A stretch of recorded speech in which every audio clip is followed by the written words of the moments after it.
êtes à l'écoute d'un prof dans le bois pour Géo plein air. Hey, bienvenue à cette chronique culinaire.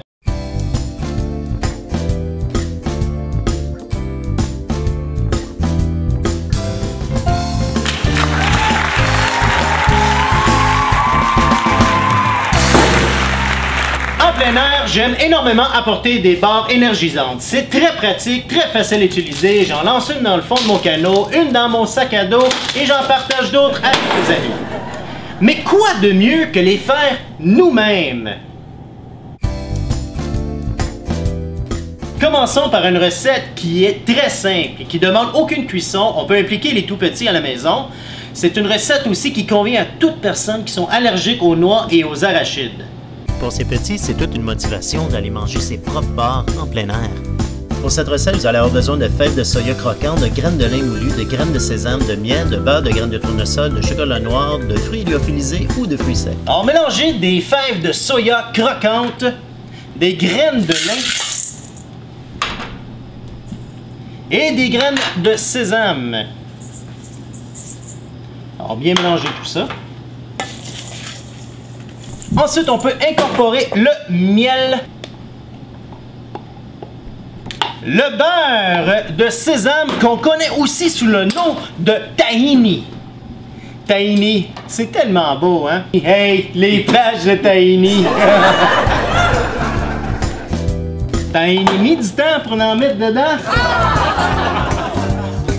Une fois que tous les ingrédients sont bien mélangés, on peut ensuite incorporer le chocolat qu'on a fait fondre dans un bain-marie. Alors, va chercher un bain-marie, s'il te plaît. Pas le bain de Marie, mais bien un bain-marie. Une fois avec votre bain-marie, versez le chocolat dans les ingrédients. On peut utiliser du chocolat. On peut utiliser du chocolat noir comme du chocolat blanc. C'est certain que c'est mieux d'utiliser du chocolat 70%. On mélange le tout. On incorpore les fruits lyophilisés ou secs si vous n'avez pas de fruits lyophilisés.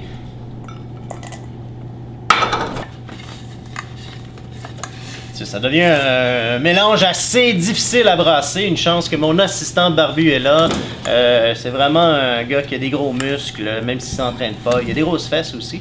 Mais... Ok, on continue. On verse le tout dans un plat de vitre. Et on place le mélange dans le réfrigérateur 2 heures après.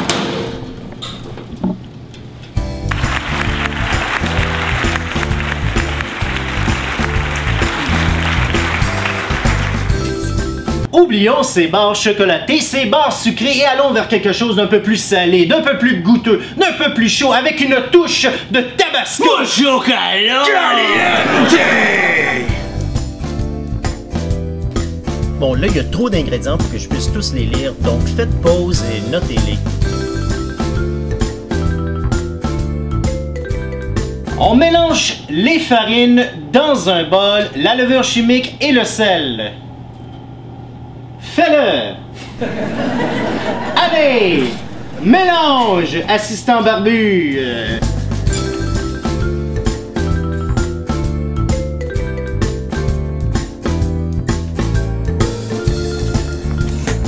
Réservé. Ça veut dire que t'arrêtes, assistant barbu. 2 œufs que vous allez battre vigoureusement.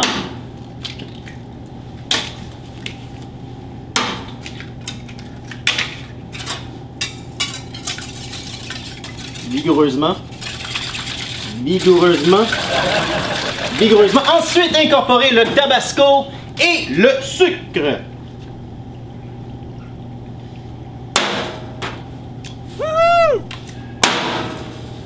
Et battre jusqu'à temps que vous ayez une consistance légère et mousseuse. Ensuite, incorporer l'huile. L'huile.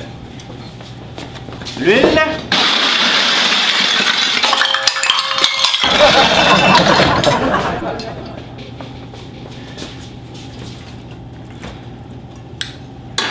Le pesto.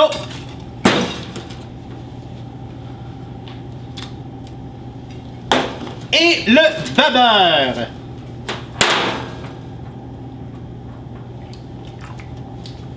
Alors battre jusqu'à temps qu'on ait une consistance très liquide.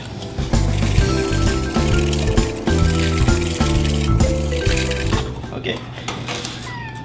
Creusez un puits au centre des ingrédients secs et versez-y la préparation liquide.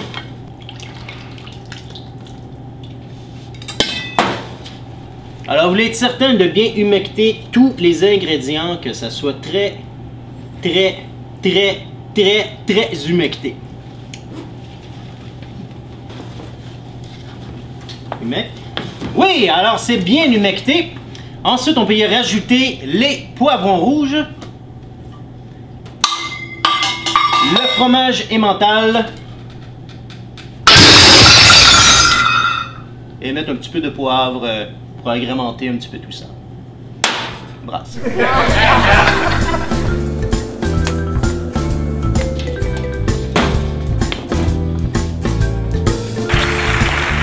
Prenez le mélange, mettez ça dans le moule, mettez ça au four, 30-40 minutes, 350 degrés Fahrenheit.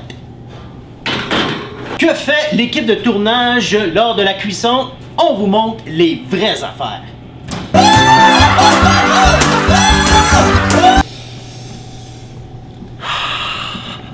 Qu'est-ce qui accompagnerait bien ce plat? Une chronique vin!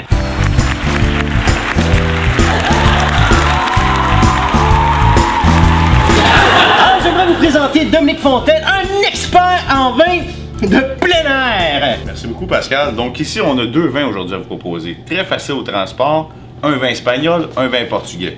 Regardez-moi cette belle bouteille-là.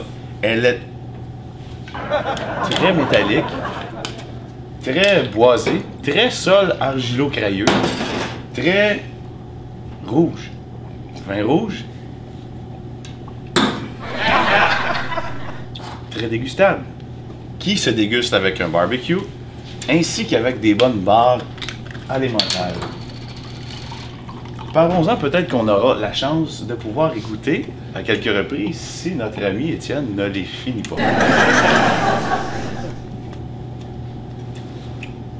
Délicieux.